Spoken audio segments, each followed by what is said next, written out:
Sí, doctora. Ok, perfecto. Entonces, vamos a continuar con el programa de exposiciones. El día de hoy tenemos lo que es el síndrome de neurona motora superior. Ok. Eh, Hoy día vamos a hablar un poquito acerca de la definición, de la introducción, qué es la vía piramidal, cuáles son los signos clínicos, la etiología principal.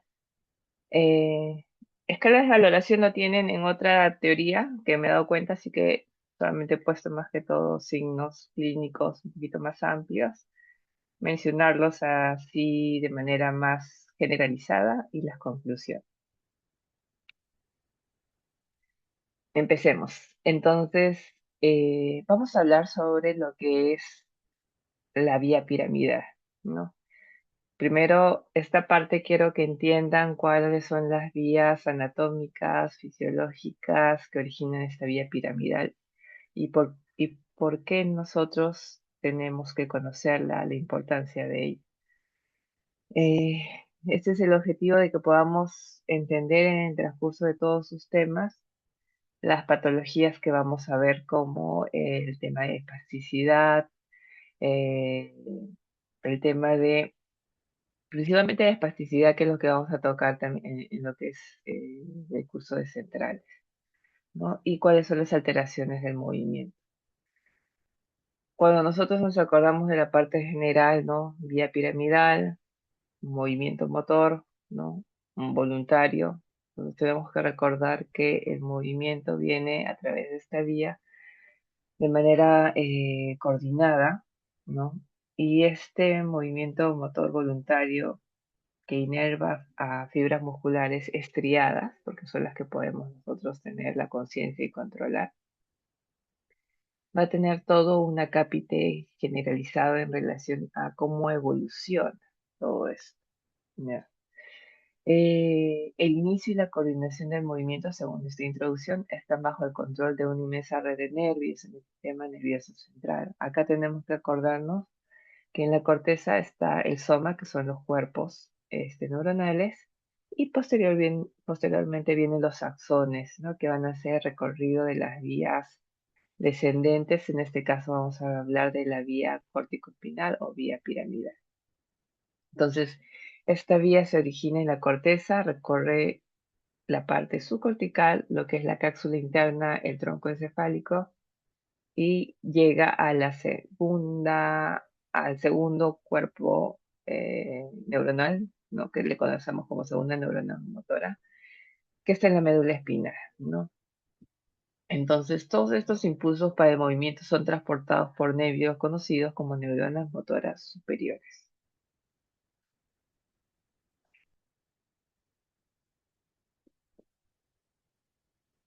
¿Ok?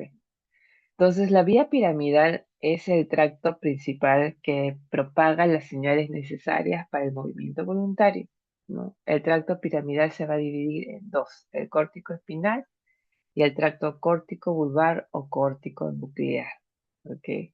Principalmente nosotros a la cual nos vamos a referir es a la córtico espinal, ¿no? El córtico bulbar, córtico nuclear tiene que ver con los pares craneales. Acuérdense que nosotros tenemos que el sistema nervioso central está dentro del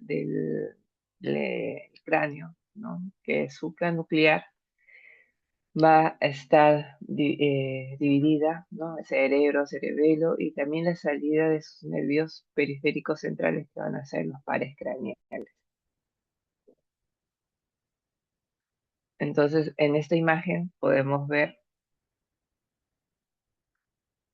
la división, ¿no? La vía piramidal va a estar dividida en dos, que es la lateral, que va a formar parte del 92% de estas fibras, y la ventral, que es entre un 8, 10 hasta 15% de la vía piramidal, ¿no?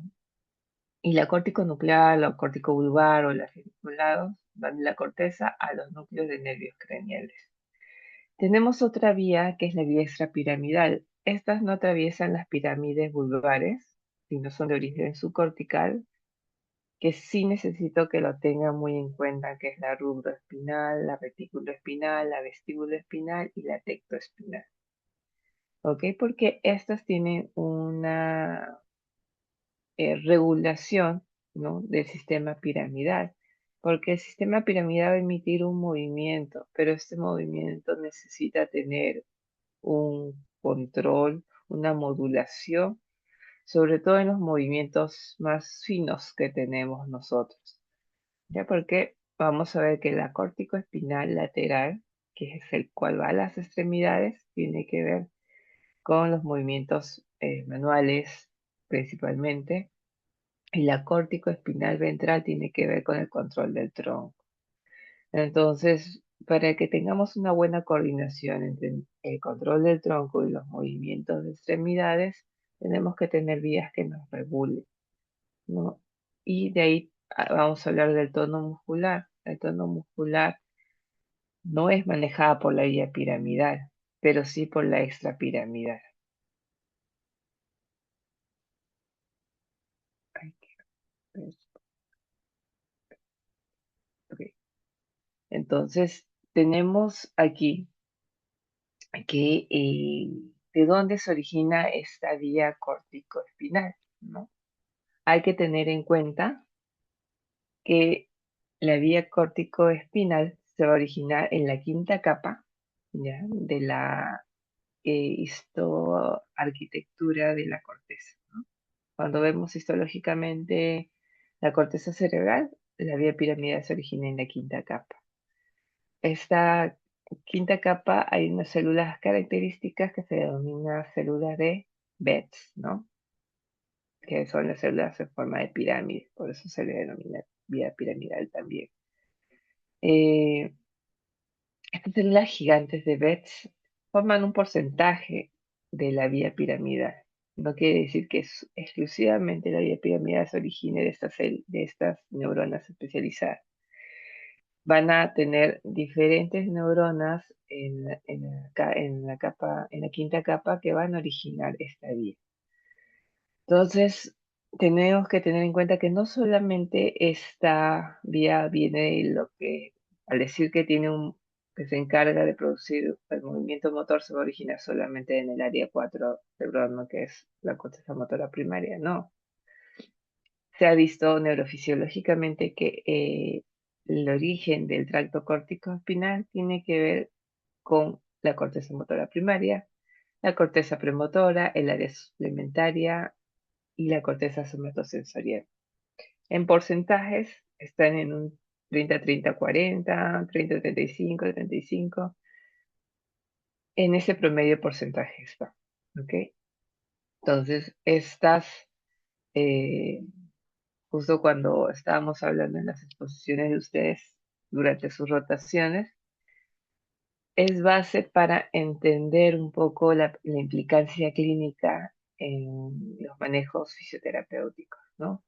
¿Por qué? Porque hay que estimular sensorialmente al lado que está afectado, ¿no? Tenemos una lesión que origina una hemiplegia de un lado de un cuerpo. Entonces, no solamente es hacer la repetición del movimiento o que antes se hacía o controles de postura, sino ahora se va añadiendo más cosas, ¿no? Por eso es que las nuevas técnicas mencionan lo que es facilitación neuropropioceptiva.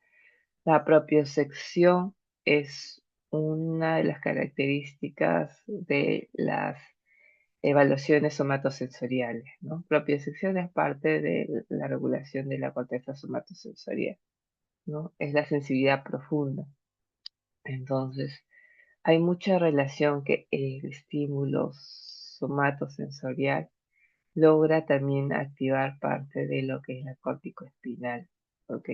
Entonces, tiene mucha implicancia y cuando los fisioterapeutas hablan sobre sus metodologías, ¿no? Sobre todo la BOBAT, que está estudiando bastante, o ha estudiado desde hace muchos, muchos años, la parte neuroanatómica y neurofisiológica para poder llevar a cabo las técnicas que ellos realizan, ¿no? Se comenzó a hablar de esto, ¿no? Que no solamente es estimular un movimiento repetitivo, ¿no? Hay que activar, ¿no? Estas vías también extrapiramidales que hemos visto, por eso ellos usan muchos patrones posturales. Y ahora están incluyendo lo que son las terapias repetitivas y terapias, digo, aparte de los movimientos repetitivos, los movimientos posturales, los estímulos sensoriales. ¿Ok? Entonces van a ver algunos pacientes que los vendan, algunos pacientes que están descalzos, están en cuñas o en las pelotas, ¿no? Porque estamos activando este sistema. Ah,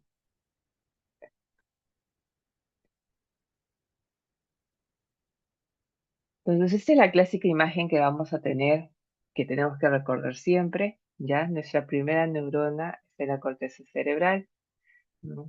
Va a hacer un recorrido, ¿no? Acuérdense bien de la corteza, forma la corona radiada, que está en este punto, ¿no? En la sustancia blanca, porque ahí es donde vamos a ver los axones, ¿no?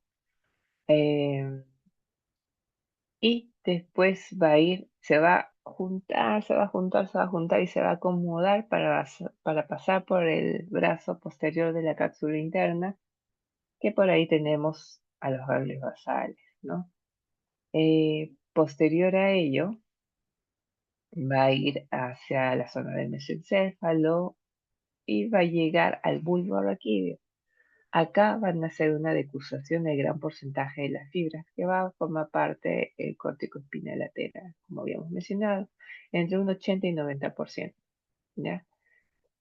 Y hay una parte que no decusa en el bulbo, ¿no? Va de manera ventral o anterior, ¿ya? Y este va a ser entre un 10 y 20%. Estos van a tener su decusación a nivel de la segunda neurona, ¿no? A nivel medular, ¿no? En la comisura blanca medular, tanto en la región cervical, dorsal, superior, ¿no? Y estos que van a inervar la musculatura del cuello, tronco y porción proximal de las extremidades.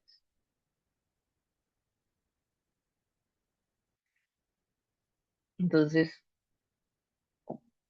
en lo que les está hablando del proceso aquí en esta imagen, ¿no? Sobre el tracto córtico espinal, el origen y algunas implicancias, esto también es importante, que el control o el modelo de interacción para el control del movimiento ha ido cambiando también, ¿no?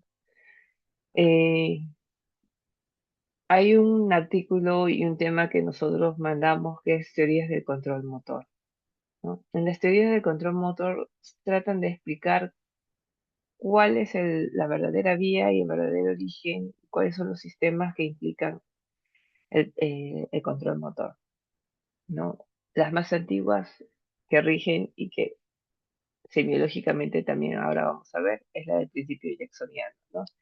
Que menciona que el ente superior, que es el cerebro, ¿no? El sistema nervioso central, va a dominar al sistema nervioso, la parte medular y al sistema nervioso periférico, ¿no? Entonces, solamente veían un tema de controlar los reflejos, pero se ha visto que no es así, que el control motor que va más allá de eso. Tiene un proceso de percepción, de cognición y de acción. ¿Por qué? Porque nosotros, como sistema de recepción de señales, vamos a recibir a través de los receptores periféricos, vamos a percibir un estímulo, ¿no? Vamos a interpretar este estímulo, ¿no? En las áreas parietal, occipital, temporal. Vamos a darle una conceptualización a esto, donde vamos a ver en las áreas de conceptualización, que es la corteza prefrontal, ¿no? Y áreas de alto nivel asociativo. Vamos a generar un plan, y esto ya viene en la corteza motora suplementaria, en los ganglios basales, en el cerebelo, y vamos a hacer una activación, ¿no? Entonces, todo este proceso implica que no solamente es que haya un solo estímulo que viene del área motora primaria que vaya por la vía corticoespinal, llegue a la médula y haga el movimiento, ¿no? Es un proceso complejo. Y que nosotros tenemos áreas donde este control motor que se va ganando desde la infancia, ¿ya? Porque la vía piramidal comienza a desarrollarse a partir en el cuarto mes comienza a activarse los vestigios neuronales a nivel de la gestación. Ya a partir del sexto a séptimo mes ya tenemos nuestra vía piramidal, pero todavía no comienza a activarse completamente porque hay un proceso de mielinización y un proceso de formación de la sinapsis. Entonces, esto va a demorar, ¿no? Va a demorar todo el proceso en toda la infancia, en la primera infancia, ¿no? En los primeros 3 años completamos ya un proceso de marcha, activaciones, pero a partir del séptimo año ya decimos que el niño ha completado su desarrollo motor, ¿no? Y ha aprendido en el transcurso del tiempo a conceptualizar y a ganar engrames y patrones motores. ¿Ok? Todos vamos a tener este proceso. Y por eso implica que está envuelto los ganglios basales, el cerebelo y la vía piramidal, ¿no? No solamente es la vía piramidal sola, sino influye muchos sistemas y justamente en las teorías de control motor, eh, las últimas teorías de sistemas paralelos son las que están teniendo un poco más, quizás más fuerza, ¿no? Pero igual no hay algo al 100% que mencione que esta es una teoría comprobada. Entonces, tenemos que el síndrome de neurona motora superior, ¿no? Cuando tenemos un daño de esta, va a ser originada de diferentes maneras, ¿no? Diferentes traumas, diferentes patologías, infecciones, neoplasias, trastornos neurodegenerativos, trastornos metabólicos. Eh, el más común es el ictus, ¿no? Es lo que vamos a ver, vamos a ir desarrollando también las exposiciones, porque es la de mayor prevalencia, eh, epidemiológicamente también es la que causa más daños en años de discapacidad, más años de deserción laboral, ¿no? Causa muchos cambios a nivel de la salud pública, entonces es importante reconocerlo. Entonces, el síndrome de neurona motora superior, eh, al ser causada por una de estas patologías, ¿no? Va a originar signos. Cuando tenemos el daño, acuérdense, entonces la vía piramidal va a llevar el movimiento, ¿no? Entonces, uno de los principales daños primarios y rápidos que vamos a ver en la persona es la pérdida de la función, o sea que no va a haber movimiento. Por eso las personas, en un ictus, por ejemplo, el paciente menciona que comienza a perder la fuerza, ¿no? O algunos bruscamente pierden la fuerza y ya en un transcurso de un tiempo dejan de mover, ya sea el brazo, la pierna o ambos, ¿no? Entonces, esa es la principal, ¿no? El signo negativo principal es la debilidad del grupo muscular, ¿ves? Bueno, esto va a asociar pérdida de destreza, fatiga, la atrofia marcada, ¿no? Fasciculaciones suelen más estar en lo que es falta o las fasciculaciones tienen que ver más que todo con las lesiones directas de las motoneuronas, como en la enfermedad de Lela, ¿no? Cuando afecta directamente a las alfa motoneuronas. La atrofia no es tan marcada como cuando es un síndrome de neurona motora secundario, ¿no? Eh, Medular, ahí predomina más la atrofia. Acá la atrofia va a irse dándose con el tiempo y el desuso. Los signos positivos que son la sobreactividad, ¿no? Esta es la hiperreflexia, el clon ¿no? Y la espasticidad o la hipertonía. no se van a producir inmediatamente, se van a producir conforme se establezca la lesión, ¿ya? Va a pasar al menos unos 7 días, 14 días y va a comenzar a aparecer estos signos. Entonces, la hiperreflexia tiene que ver justo con lo que les mencionaba, que la vía piramidal va a ejercer un efecto inhibidor a nivel de la segunda neurona, ¿no? Eh, a nivel de la segunda neurona tenemos que después de las salidas nerviosas, de la salida de las raíces nerviosas, estaban ahí a los músculos estriados y nos vamos a acordar que los músculos estriados tienen lo que es los receptores musculares, ¿no? Que es el uso muscular, el órgano tendinoso. Entonces, este uso muscular se va a ver alterado ya que no hay las vías reguladoras, ¿no? Y va a haber una alteración en su modulación, porque acuérdense que el uso muscular regula lo que es la longitud, ¿no? Se regula con la longitud del músculo, ¿no? Cuando hay una contracción, este también se tiene que regular para controlar las contracciones musculares.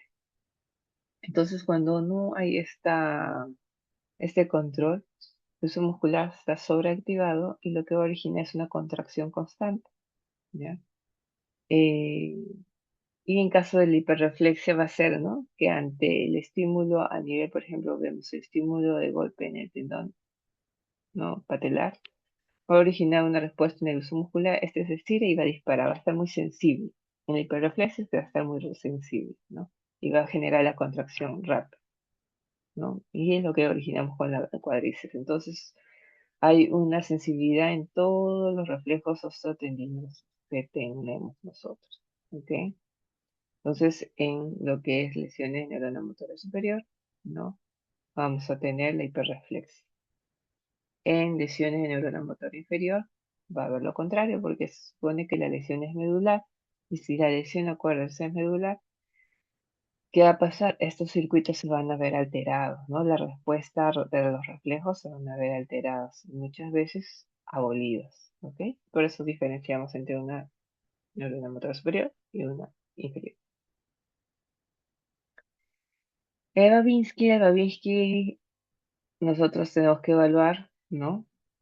Sacamos la mediecita, evaluamos la planta del pie y hacemos un recorrido con un objeto romo en el borde lateral del pie y vamos a obtener, hola, y vamos a tener que hay una hiperextensión del primer dedo, ¿ok? Vemos acá en la imagen y una hiperextensión del primer dedo. Eso también tiene que ver con las vías de regulación que se ven alteradas a nivel central, que va a originar, sobre todo esto tiene que ver con con la vía hola, ah, con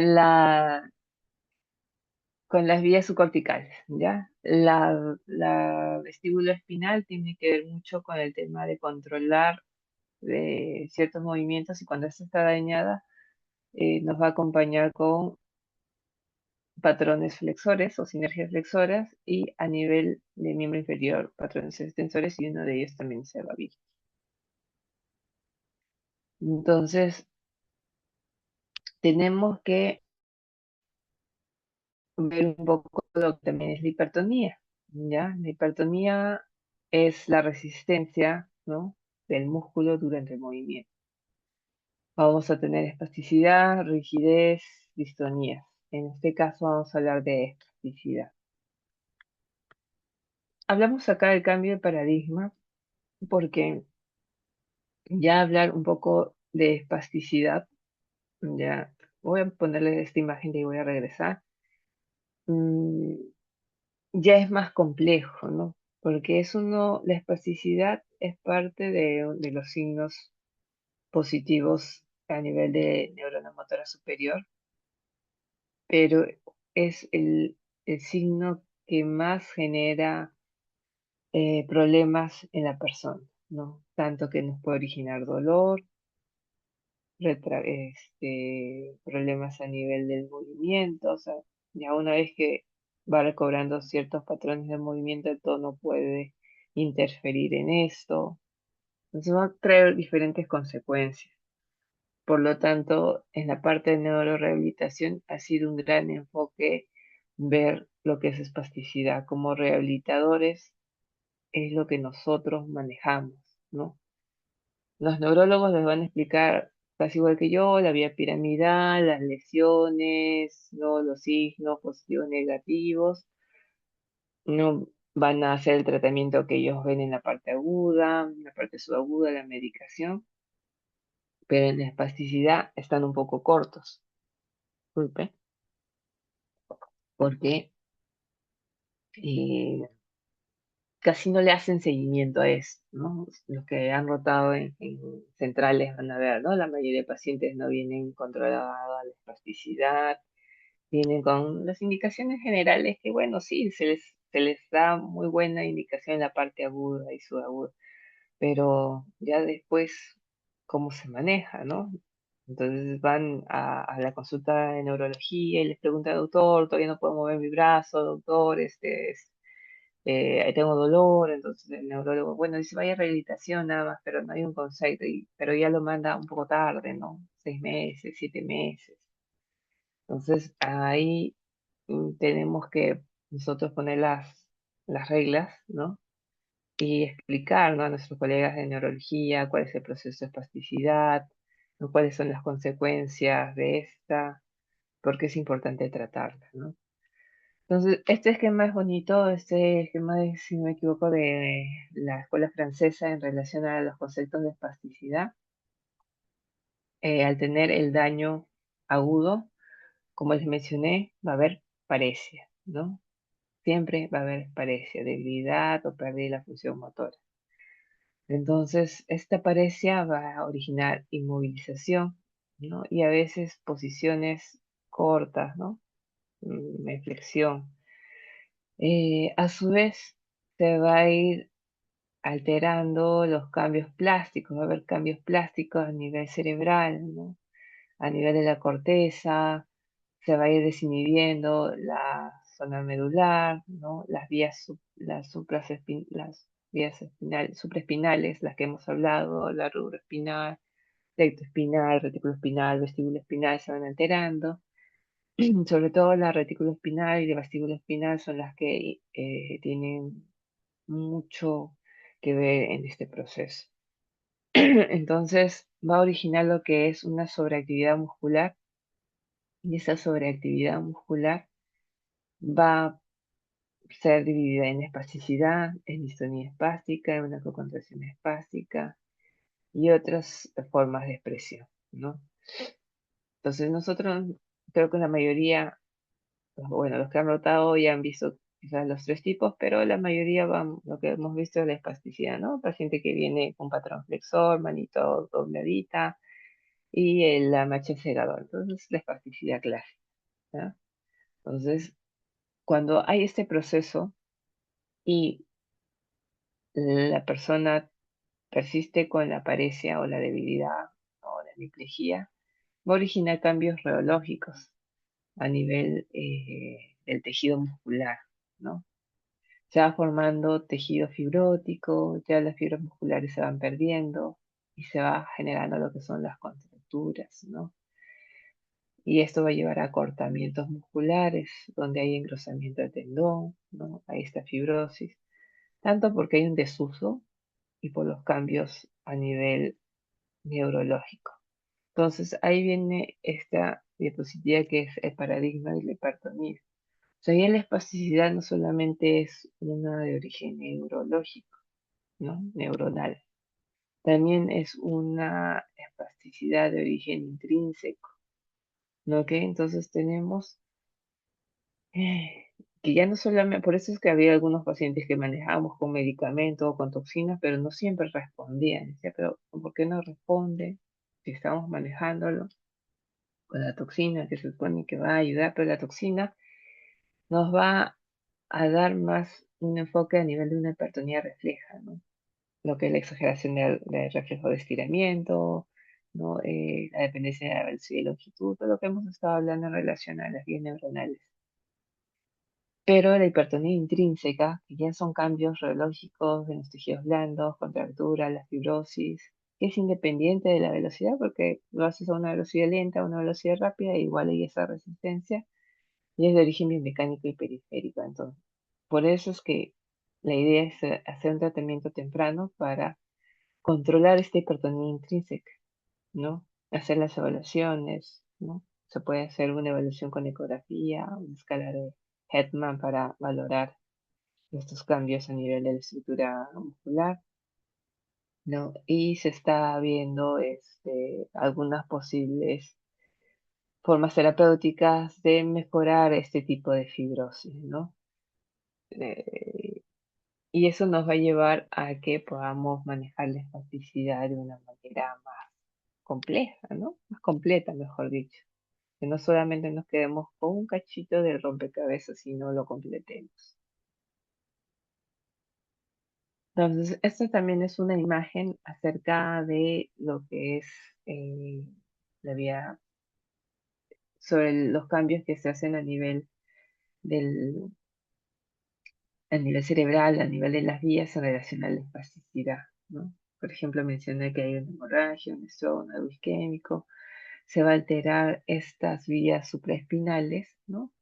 Eh, que están a nivel de la zona vulvar, ¿no? Principalmente el tracto vestibuloespinal y el retículo espinal son las que tienen que ver mucho con este control, ¿no? De los estímulos de tono muscular, ¿ok? Entonces, el estímulo de las fibras a nivel de la motoneurona gamma están alteradas y este a nivel del uso muscular. Entonces, lo que va a originar es una disminución de la inhibición recíproca del antagonista, una inhibición de la inhibición presináptica, un aumento del, de la inhibición recurrente, ¿no? Una sobreactividad de la motoneurona gamma y a su vez también de la motoneurona alfa. ¿Ya? Entonces no va a haber, se va a alterar todo este circuito. A la vez también se menciona que a nivel de neurotransmisores hay una elevación glutaminérgica, noradrenérgica, y el GABA está disminuido, alterado, ¿no? Y eso va a generar que a nivel colinérgico también hay un aumento de la acetilcolina y todo eso. Entonces, en este proceso, justo en la zona periférica es donde nosotros colocamos la toxina botulínica, ¿no? Ay, disculpen. Y va contrarrestar lo que es la parte excitatoria a nivel periférico, pero también hay estudios que mencionan que la toxina origina al hacer este bloqueo una respuesta inhibitoria ascendente, sí, ascendente, ¿no? Que también va a generar una plasticidad a nivel cerebral. Entonces, unos estudios se mencionan de que la idea es que si colocamos la toxina botulínica en forma más temprana, va a originar cambios plásticos, ¿no? Y estos cambios plásticos a nivel cerebral van a llevar a disminuir la espasticidad, o sea, se va el efecto de la toxina y el paciente tiene ya cierto control motor y el tono muscular está más bajo de lo que estaba. No, no quiere decir que lo desaparezca, pero está más controlado, lo que hace que permita que eh, pueda tener el control motor de su movimiento. Entonces, este es un pequeño ejemplo didáctico, ¿no? De músculo sano y las, las imágenes de la fibrosis y el acortamiento, ¿no? Esto quiero que lo tengan en cuenta, que es porque necesitamos que el proceso de rehabilitación y evaluación sea en un menor tiempo, ¿no? No podemos hacer derivaciones muy tardías porque al final ya con esto, hasta ahora, no tenemos algo terapéutico. Bueno, sí tenemos por ahí algunas cosas que se va a ir hablando en la exposición de este programa de rehabilitación, ¿no? Esto es un pequeño adelanto, pero es más difícil, ¿no? Es más difícil cuando ya llegamos a ello, ¿no? A veces, lastimosamente, en nuestro país, con los recursos que tenemos, no va a alcanzar a realizar estos cambios que se necesitan en esta etapa, ¿ok? Entonces, las consecuencias funcionales, eso quiero que también lo estudien, lo vean, parte de lo que ustedes van a evaluar, asisten en una consulta y tengan un corto tiempo, acuérdense, ver, detallar, ¿no? La localización, la zona, qué zona está afectada, ¿no? Que es la deficiencia, vamos, la deficiencia es una afectada del cuerpo de la persona, si solamente es motor, si también tiene por ahí alteraciones de lenguaje, sensoriales. Entonces, hacen primero un screening de eso y de ahí la parte de las consecuencias funcionales, porque nosotros, nosotros manejamos esto, ¿no? Nuestra parte de nuestra especialidad es ver qué deficiencias, qué discapacidad va a tener la persona, ¿no? Y en base a ello vamos también a tratar de enfocar nuestro manejo, ¿no? Según la CIF, vamos a tener impedimentos en la participación, en la actividad, ¿no? Y a nivel también las deficiencias físicas, ¿no? Por ejemplo, tenemos el dolor, la fatiga, las contracturas, deformidades. A nivel de la actividad va a reducirse la movilidad, sus traslados, su higiene, ¿no? Y a nivel de la participación, aislamiento, depresión, ansiedad, porque el proceso del duelo es mayor, el verse a sí mismo, no se reconocen lo que eran antes, va a haber un impacto en la familia, en las relaciones interpersonales, en el trabajo, muchos tienen que dejar el trabajo, tienen que hacer su pensión adelantada, entonces esto es una repercusión, ¿no? Que tenemos que también testear porque es parte del manejo. No solamente es calmar el dolor o decirle haga terapia. Es señor, ¿cómo se siente? Señor, ¿qué le está pasando? ¿Puede dormir? ¿Cómo está con su familia? O sea, tenemos que hacer ciertas preguntas que, créanme o no, a largo plazo el paciente les va a agradecer bastante. Entonces, esto ya hemos estado viendo un poco, ¿no? La etiología del síndrome de neurona motora superior, principalmente la cabeza del ictus en un 60%, ¿ya? No, en un 50%, el TEC está en un 30%, los tumores 20%, infecciones 10%, así va a ir disminuyendo. Y tenemos neurodegenerativos, ¿no? El neurodegenerativo más frecuente que afecta a nivel de neurona superior, bueno, la motoneurona alfa, es la enfermedad de Lela, ¿no? Esclerosis lateral amiotrófica. Metabólicos tenemos, por decir, de vitamina B12 en los alcohólicos, ¿no? El síndrome de Wernicke. Y entre otros, ¿no? Otros neurodegenerativos metabólicos también, como la de Wilson. Entonces, la evaluación del síndrome de neurona motora superior, entonces ya hemos visto Babinski, clonus, ¿no? El clonus es creo que se me pasó ponerlo, pero es un temblor que se da cuando hacemos un ejemplo, ¿no? Vamos al miembro inferior, agarramos el tobillo y la pantorrilla y hacemos un movimiento rápido, ¿no? Y el clonus va a hacer movimientos repetitivos, ¿no? Cuando esto se viste en la parte electromiográfica, que comienza a activarse la unidad motora, se activa, desactiva, activa y desactiva, y no hay algo que pare, ¿no? Porque normalmente cuando nosotros hacemos la electromiografía, insertamos la aguja, ¿no? Se ve el movimiento de inserción y de ahí le decimos al paciente mueva, se ve el pico de la unidad motora y el paciente deja de mover y se ve el silencio motor, ¿ok? Pero al ser un movimiento, un proceso involuntario, ¿no? Entonces se activa, desactiva y activa, desactiva. Entonces hay un movimiento Dice que hay una activación de agonistas y antagonistas a la vez. ¿Ok? Eh, la evaluación clínica, eso lo vamos a ver en las escalas de evaluación, creo que es en la siguiente exposición, que la escala de valoración es el Ashworth, que va a ser para el tono muscular, la escala de Tardieu. Tenemos la escala de el Medical Research, que es para ver la fuerza muscular, porque acuérdense que la signo negativo es la debilidad, la apariencia, entonces esto lo hacemos con el Medical Research. El otro es el control motor que les mencioné, que era el tratar de lograr un movimiento disociado, sin sinergias. Las sinergias son patrones flexores que se dan a nivel de miembro superior y a nivel de miembro inferior, patrón extensor. Entonces tenemos acá lo que es la escala de Brunstrom, ¿no? La escala de Brunstrom es para miembro superior, mano y miembro inferior.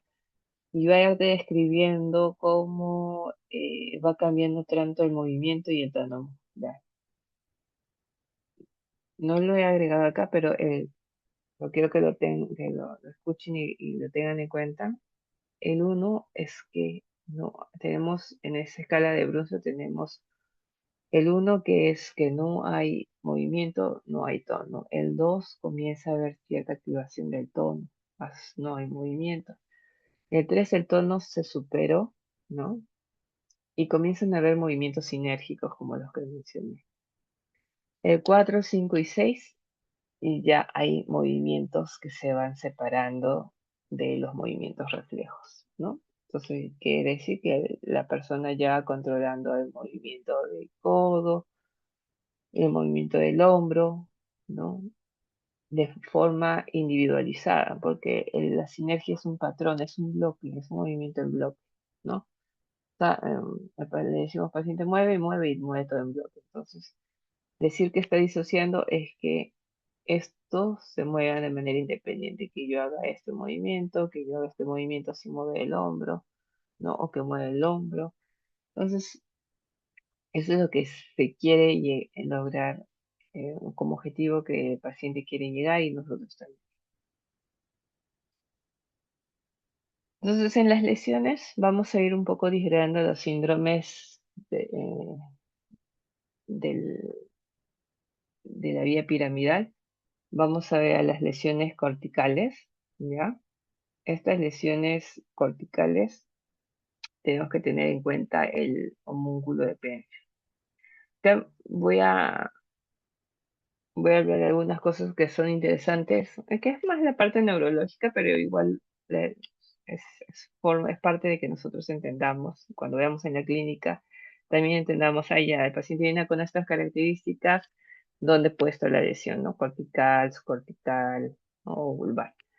Entonces, cuando tenemos una lesión en la corteza motora, ¿no? La parte cortical, van a depender de las arterias cerebrales, ¿no? Tenemos la arteria cerebral media, la arteria cerebral anterior, ¿no? El ACM o el ACA. Entonces, ¿qué nos va a causar? Este músculo epífisis nos dice bien claro, ¿no? Las zonas tipificadas. Entonces, en la cerebral media, normalmente afecta más a la zona de lo que es cara y mano, ¿ok? Casi, o sea, cuando hay lesiones de la ACM, eh, de hemiplegia, va a ser más de tipo eh, braquial, ¿no? Facio braquial se denomina, ¿no? Y cuando sean a predominante de la cerebral anterior, va a ser más afectar a miembro inferior, ¿no? Por eso quizás en muchos pacientes ustedes han visto, recuperó un poco, recuperó marcha, pero no brazo. Ya saben, ¿no? Le afectó más la cerebral media, ¿no? Facio, facio braquial y no tanto plural. Y hay otros al revés, ¿no? Vienen y le afectó más la pierna y no el brazo, ¿no? Y la cara tampoco. Mal cerebral anterior, ¿no? Pero también hay que tener en cuenta que cuando tenemos lesiones a nivel de la corteza, o sea, bien pegada a la corteza, ¿ya? Estos pueden acompañarse de signos corticales, ¿no? Si tenemos en el hemisferio izquierdo, que va a haber afasia, ¿no? Y otro también, si está en el hemisferio derecho, que tiene que ver bastante con la parte sensorial, ¿no? En la parte parietal, heminegligencia, ¿no? Si está en la zona posterior, alteraciones en los campos visuales. Va a ser según la división y según la topografía. ¿Ok? Eso quiero que lo tengan en cuenta. Eso es en la parte, y a veces alguna de estas lesiones corticales también se acompañan de focos epileptógenos, entonces hay que tener cuidado, ¿no? Chequear, ver que el neurólogo, ver que el paciente esté viendo su control neurológico, por eso ellos tienen que ir mensualmente, ¿no?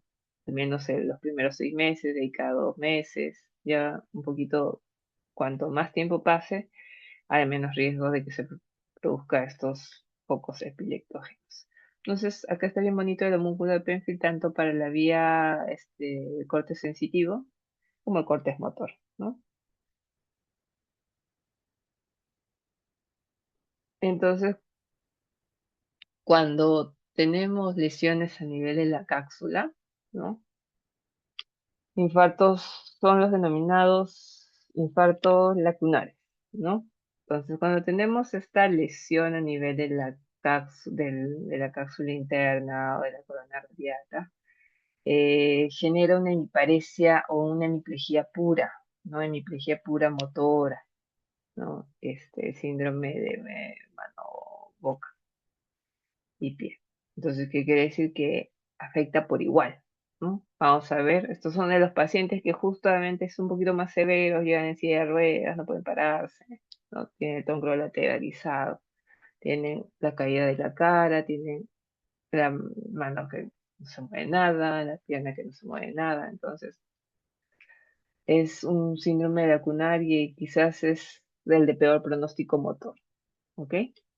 Cuando vean esto a nivel de la cápsula interna, es decir, es de peor pronóstico motor. Eh, y esta de acá, a su derecha, van a ver una parte topográfica, o sea, ya si vamos bajando a nivel mesencefálico, lo que vamos a encontrar son los síndromes cruzados, ¿no? ¿Se acuerdan? Normalmente en las preguntas de vecindad dice, ¿cuál es el síndrome cruzado que origina parálisis del tercer par craneal? ¿No? Está en el mesencéfalo, que es el síndrome de Weber, ¿no? Entonces, a nivel del mesencéfalo y hay síndromes cruzados, que quiere decir que hay síntomas ipsilaterales y contralaterales, ¿no? Entonces, el síndrome de Weber, por ejemplo, es una lesión ventromedial que afecta al pedúnculo cerebral y fascículos del tercer par craneal, ¿no? Al tercer par craneal. Que combina una parálisis del tercer par craneal ipsilateral, porque acuérdense que los pares craneales salen directamente y no hay depulsaciones, ¿ok? Entonces, por eso ipsilateral, pero también daña la vía corticoespinal y va a generar una hemiparesia o hemiplegia contralateral. Entonces, ahí tenemos la lesión, ¿no? Vemos acá el ojito cerrado y contralateralmente su hemiplegia, ¿ok?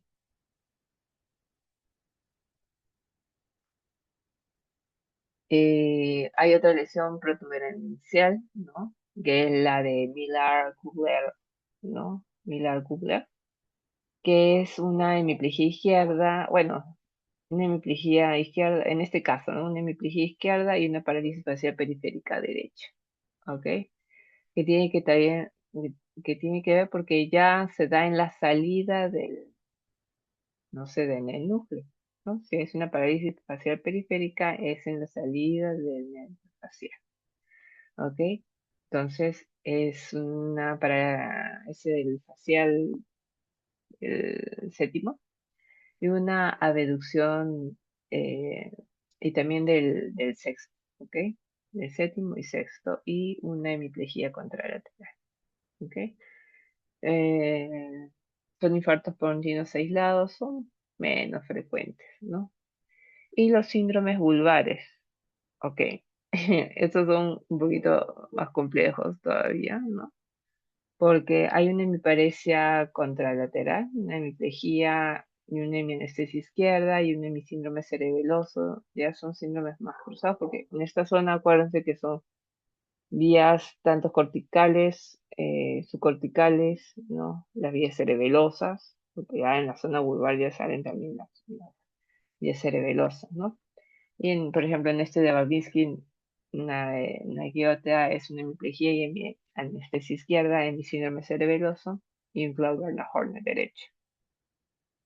Entonces, estos son más complejos, sí, son más raros, se producen quizás más en pacientes en esta zona posterior y hay que ver a veces los aneurismas y los tumores, ¿ok? Hay algunos meningiomas que salen de esta zona. Entonces, ahí es donde se pueden ver este tipo de problemas, ¿ok? No son muy frecuentes, no los hemos visto, ya. Al menos el que sí más frecuentemente viene es el de Weber, ese sí. No sé si van a ver al menos no, un par de casos en la consulta. Estos dos sí son mucho más complejos. Mm, Y hay otro, antes de pasar a las conclusiones, que es más complejo, que es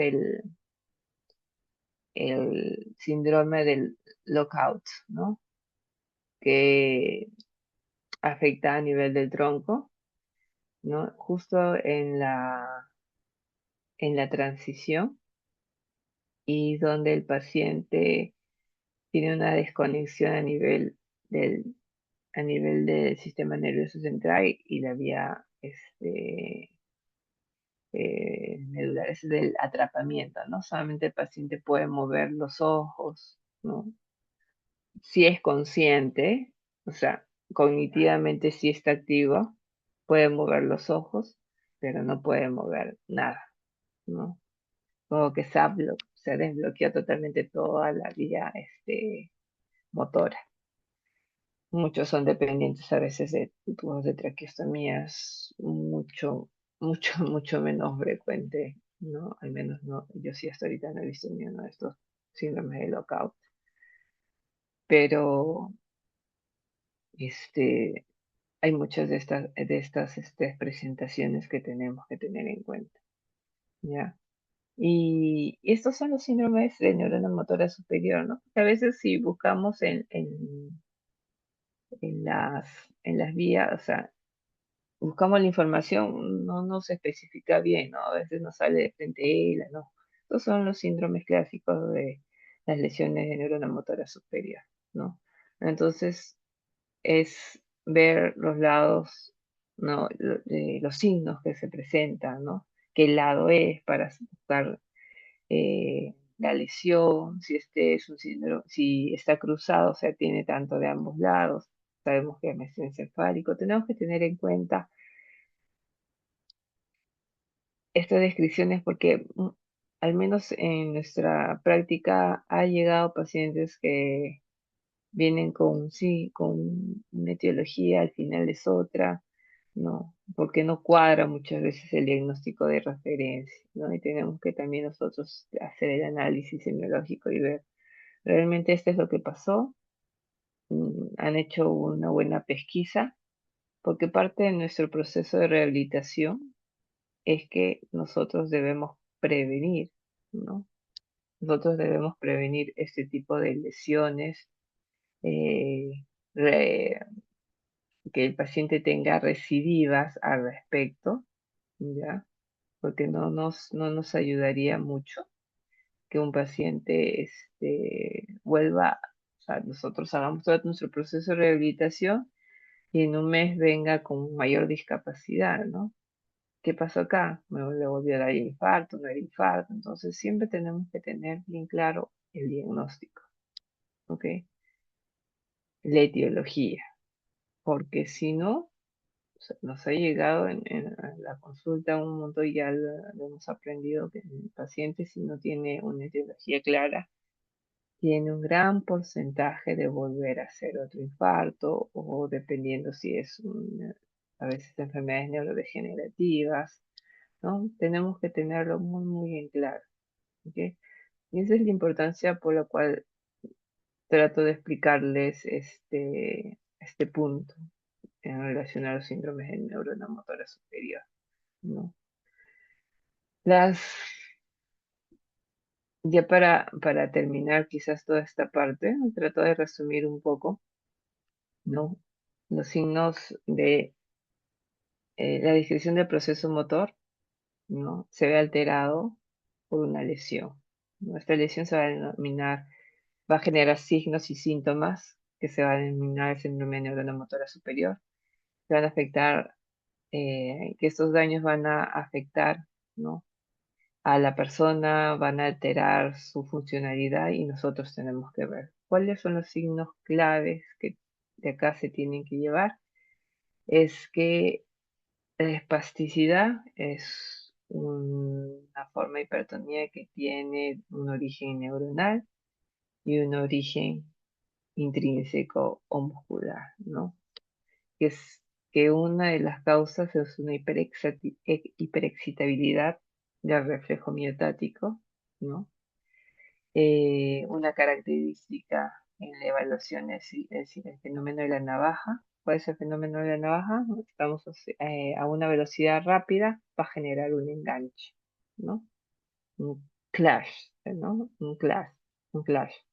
Entonces, ese fenómeno de enganche por aumento de la velocidad del movimiento es parte de lo que se describe como espasticidad, ¿ok?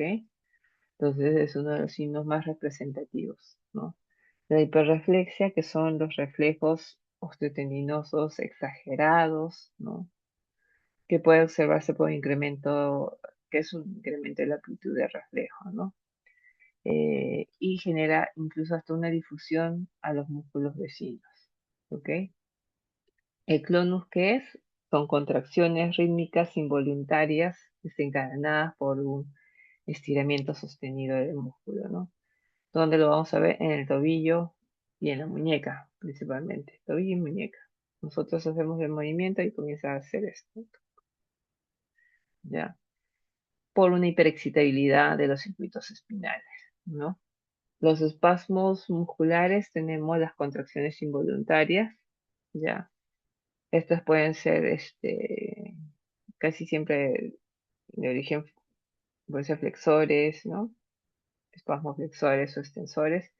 Que estos espasmos más se describen en lo que es neurona motora, en la segunda neurona, lesión de segunda neurona, ¿no? Hay otro que es que no, creo que les mencioné ahí, pero no lo describí bien, fue las cincinesias, ¿ya? Las cincinesias son movimientos distantes, ¿no? Involuntarios que se dan por tratar de hacer una activación, ¿no? El paciente quiere mover el brazo y está intentando, y ustedes van a ver en el miembro superior contralateral, que está viendo, él está concentrado en su mano viendo, hace esto, está haciendo la fuerza y la que se cierra es esta, ¿no? Entonces son las cincinesias. O está haciendo esto y va moviendo su pie, ¿no? Va a ver los movimientos de su pie. Entonces esas son las cincinesias. Y hay otro que es la cocontracción. Bueno, esto es parte también de los signos de hiperactividad muscular, ¿no? El que tiene que ver con la espasticidad. La cocontracción es una activación simultánea de músculos agonistas y antagonistas que, si los dos se activan, ¿qué va a producir? Una rigidez, ¿no? O sea, por ejemplo, se activa mi tríceps y se activa mi bíceps. Entonces, a la vez, entonces, el paciente es como que se bloquea y no puede hacer ni uno de los dos movimientos, ¿no? O hace que el movimiento sea muy lento, ¿no? Entonces hay una dificultad para relajar al músculo, ¿ok? Listo. Muchas gracias. Creo que trato de resumir lo más que he podido la exposición. No sé Doctora, si muchas tienen gracias. alguna pregunta al respecto. Si alguien tuviera alguna pregunta, mientras van formulando su pregunta, doctora, por indicación de la universidad, sugiere que tomemos lista de una Sí, por manera favor. rápida, ¿sí? A Sí, ver, claro. gracias, doctora. La doctora Judith Uriol, Claudia González, Marta Mestanza. Buenas Presente. noches, presente. Buenas Gracias, noches, presente. gracias, gracias, doctora Judith, gracias, doctora González, gracias, doctora Mestanza. La doctora Erika Becerra, Estefania Trujillo, Ana Cruz. Presente. Presente, Gracias, doctor. doctora Becerra. Gracias, doctora Cruz. La doctora María Laura Córdoba, Lucía Gente, Elizabeth Mori. Presente. Gracias, doctora Córdoba. La doctora Cruz, doctora Gente, Buenas noches, presente. doctora, buenas noches. La Presente, buenas doctora, noches.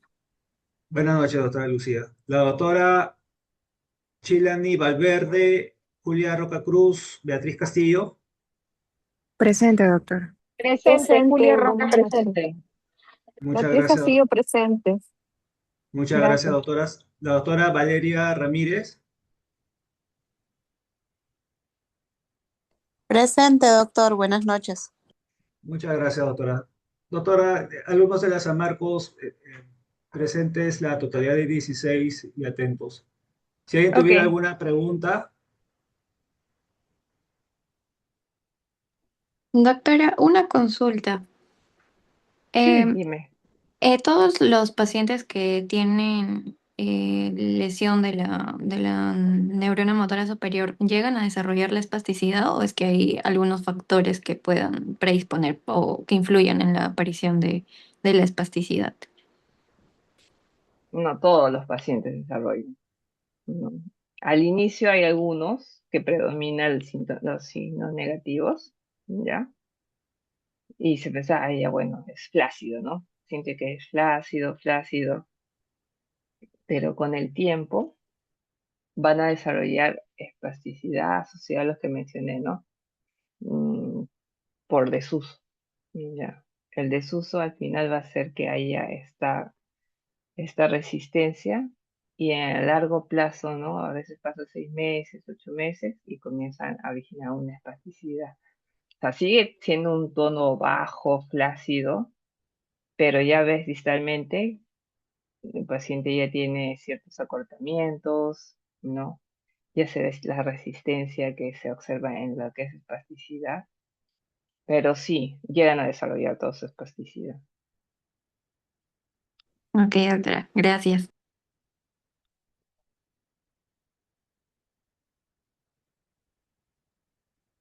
¿Alguna pregunta más en relación a ello? Sí, es un poco denso, pero es interesante que o sea, de ahí van a ir disgregando, creo que las siguientes posiciones, escalas de valoración, ¿no? Román, sí, así es, doctor Román. doctora.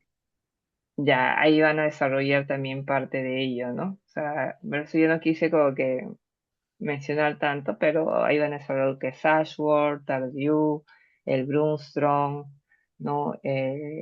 Escalas de valoración también de la actividad funcional, el Bartel, el Fink, ¿no? La valoración de la marcha, ¿no? De manera objetiva, subjetiva, ¿no? O funcional.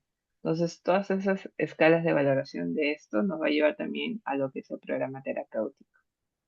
¿Ok? Pero principalmente este es cómo vemos y evaluamos al paciente, ¿no? Llega el paciente, ¿no? Comenzamos a hacer nuestra anamnesis para descubrir qué es lo que le pasó, cuál es su etiología, ¿no? Es lo que valoramos en la historia. Los factores de riesgo, que son muy importantes. De ahí valoramos la parte clínica, ¿no? Y ahí es justo lo que tenemos que buscar, tanto los signos negativos como los signos positivos, ¿no? Vamos a buscar los reflejos, Babinski, el clonus, o uno que también nosotros valoramos es el Hoffman, ¿no? Que también es un reflejo a nivel de humano. Hacemos un estiramiento del tercer dedo, no sé si se está viendo, así, un estiramiento del tercer dedo, ¿no? Hacemos un movimiento, un golpeteo en el dedo y vamos a ver que el primero y el segundo se cierran, ¿no? Haces esto y esto se cierra automáticamente. Eso también es el Hoffman. Todos son signos de liberación. No todos se van a presentar, ¿ya? no todos se van a presentar a la vez. Va a depender un poquito del daño, ¿no? De las vías, pero siempre la vía piramidal se va a acompañar por la hiperreflexia y por la espasticidad en gran medida, ¿no? Y la espasticidad en algunos casos puede aparecer muy tardíamente, aparece. Y bueno, y el principal signo negativo, que es la debilidad, ¿no? La paresia o la hemiplegia. De ahí hacemos esa valoración en la historia clínica, uno de los signos que nosotros vamos a ir viendo. Vamos a ver los signos quizás extrapiramidales también, signos de coordinación, signos para ver las reacciones automáticas, no sé, control del tronco, no hay control del tronco, la sensibilidad que les he explicado, que es si el paciente tiene una alteración motora y también sensitiva, es mucho más complejo. Si el paciente tiene, aparte, lesiones corticales que van a originar como problemas afásicos o estos problemas sensoriales como la heminegligencia también son severos, ¿no? Cuanto más signos tenga de lesiones en diferentes zonas o profundidades, nos va a originar que el pronóstico sea menor, ¿no? Dado que el paciente que es más joven, que ha sido un poco más localizado, va a tener un mejor proceso de recuperación, ¿no? Cuando nos llega el informe de que en la resonancia o en la tomografía solo sería un punto, no sé, en la zona cortical o en la zona radiada, ¿no? Listo, ya ese paciente va a recuperar. Pero si este ha sido en la cápsula interna, más difícil, entre un isquémico y un hemorrágico, el hemorrágico nos causa más problemas, ¿ya? Entonces, eso es lo que vamos a ir valorando. Eh, Hemos visto la etiología, los síntomas, los síndromes que normalmente valoramos, y ya con eso nosotros hacemos el diagnóstico. El diagnóstico va a depender de la etiología, puede ser un ácido isquémico, el hemorrágico o un TEC también. Ahí quiero decirles un poquito, bueno, añadiendo un poco más de información, el TEC tiene que ver más con lesiones axonales, ¿no? La lesión axonal más con la vía que con la parte de corteza. Que en algún momento ya se les va a explicar un poco acerca de ello. Eh, pero tenemos que precisar la etiología, el diagnóstico funcional, una hemiplegia, una hemiparesia, una hemiplegia más hemianestesia o hipoestesia. Entonces, eso valoramos y qué compromiso tiene, leve, moderado, severo, ¿no? Ya con eso a nuestro equipo de trabajo le vamos a dar ya el conocimiento de qué tipo de paciente vamos a manejar. Porque si no decimos si es leve, moderado, severo, es como que catalogarlo en los programas, ¿no? Porque los programas se van a dividir en leves, moderados y severos. Entonces por eso nosotros hacemos un buen diagnóstico para que este paciente entre al programa que le corresponde. ¿Ok? Entonces, valorando todo eso, y es mucha más información, pero valorando todo eso nos va a ayudar. ¿Ok? Entonces, bueno, yo creo que con eso culminaríamos nuestra exposición. Ya repasen, estudien toda esta información que les he brindado, ¿no? Si está en mis posibilidades darle mucha más información, se las daré y ya nos veremos en la siguiente exposición. Muchas gracias, doctora Gavino. La siguiente exposición es el día martes 10 de marzo con el tema programa de neurorehabilitación. Perfecto. Muy, Entonces muy ahí agradecido, continuamos. doctora. Ya, Muchas gracias, doctora. listo. Hasta luego, chicos. Cuídense. Gracias, doctora. Buenas noches. Gracias, doctora. Hasta luego, doctora. Gracias, Gracias. doctora Chao, Gavino. doctora. Hasta luego. Ya. Cuídense, cuídense.